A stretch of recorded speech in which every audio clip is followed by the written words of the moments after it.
harus dipelajari lagi berkasnya, dan harus dipelajari lagi alat bukti.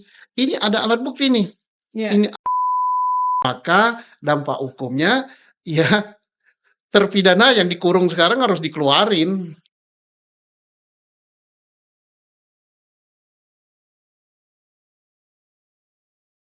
Dari beberapa seri kembali ke titik nol ini, Pak, kita sepakat belum ada bukti yang meyakinkan dan kuat untuk menentukan bahwa kasusnya Vina dan Eki ini adalah kasus pidana.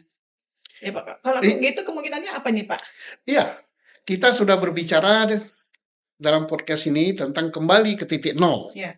Artinya dari peristiwa 27 Agustus 2016. Belum ada bukti yang meyakinkan bahwa peristiwa ini adalah peristiwa pidana pembunuhan. Selain daripada saksi. Ya. Dan saksi itu ada yang bohong gitu kan. Bohong gitu kan. Ada pula yang melihat tapi sebagian bohong, sebagian bisa dipercaya. Bukan bohong ya, tapi ditambah-tambah. Kayak Soroto itu ditambah-tambah gitu kan. Nah, yang mungkin bisa dipercaya sekali, orang yang lapor ke polsek, Pak lapor ada kejadian di Jembatan Layang. Nah, bukti lain berupa eh, Scientific crime. scientific crime investigation atau bukti forensik belum ada. Kemudian bukti visum juga tidak meyakinkan bahwa itu akibat pembunuhan, hanya berbunyi meninggal karena akibat sesuatu yang tidak wajar lah gitu kan. Nah, tidak wajar itu macam-macam. Eh, kemudian keterangan ahli juga belum ada yang menyatakan bahwa ini pembunuhan. Nah, jadi artinya lemah sekali untuk dinyatakan pembunuhan. Jadi harus dicari alat bukti yang lain gitu. Saya ingat dulu yang dari berita itu bahwa pertama kali ini disimpulkan sebagai kecelakaan lalu lintas. Bolehkah kita simpulkan seperti itu, Pak? Tidak boleh. Tidak boleh kita langsung menyimpulkan kecelakaan lalu lintas. Harus dicari alat bukti lain, termasuk alat bukti scientific crime investigation untuk mendapatkan bukti forensik yang tidak terbantahkan bahwa ini kecelakaan lalu lintas. Jadi bisa juga ini adalah kecelakaan lalu lintas, bisa, tapi harus dibuktikan dengan alat bukti yang sah dan crime scientific investigation. Bisa juga disimpulkan ini bahwa kemungkinan kriminal pembunuhan tapi tidak terungkap. Kan banyak kan pembunuhan yang Ya. tidak terungkap. Jadi kenapa? Kalau kita memaksakan terungkap dengan memaksakan terdakwa atau terpidana atau tersangka pada orang lain, kita menjadi merekayasa, berdosa besar. Nah, misalnya nih Pak, misalnya bahwa ditemukan bukti forensik yang menyatakan bahwa oh iya ini memang kecelakaan lalu lintas.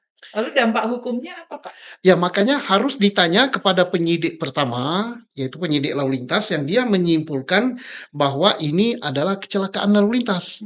Harus dipelajari lagi berkasnya dan harus dipelajari lagi alat bukti. Ini ada alat bukti nih.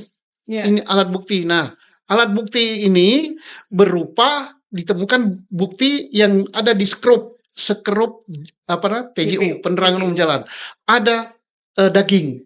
Ini bisa dimasukkan ke forensik, bisa dimasukkan laborat, ini daging manusia atau bukan. Kalau manusia berasal dari daging siapa? Kan masih ada DNA-nya Egy, masih ada DNA-nya si siapa namanya? Vina. Vina. Nah, kalau itu dia dan dia nyangkutnya di apa namanya, nyangkutnya di JPU, ini berarti bukan orang ini meninggal dulu baru diletakkan, mungkin ada kejadian kecelakaan. Ya. Tapi tidak cukup dengan ini, cari alat bukti lain. Nah, apa dampak hukumnya? Dampak hukumnya kalau ini terbukti secara cah dan meyakinkan adalah kecelakaan lalu lintas, maka dampak hukumnya ya terpidana yang dikurung sekarang harus dikeluarin dan ini menjadi nupum gitu kan, dan juga DPO harus dihapus karena peristiwanya nggak ada gitu, peristiwa pembunuhan itu. Bagaimana dengan para penyidik Polri-nya, Pak? Ya para penyidik Polri-nya, terlebih mereka sudah menangkap, menahan dan apa-apa, jelas kalau menangkap, menahan, kemudian menentukan tersangkanya dan menyita itu udah melanggar prosedur lah ya, karena melanggar prosedur sesuai dengan kita walaupun ini bukan putusan untuk penyidikan ini, tapi kita bisa berkaca atau Ya, mengambil referensi putusan Hakim Eman Sulaiman terhadap pra peradilan daripada siapa namanya, Peggy Setiawan. Peggy Setiawan. Bahwa ini tangkap dulu baru cari alat buktinya. Dan ternyata nyata-nyata ini bukan peristiwa pidana. Ya harus ditindaklah. Mereka telah apa namanya, salah langkah gitu, salah prosedur gitu kan. Ya tentunya harus ada sanksi, tapi sanksi itu kita serahkan internal Polri gitu. Mereka sudah punya prosedur sendiri gitu. Ya.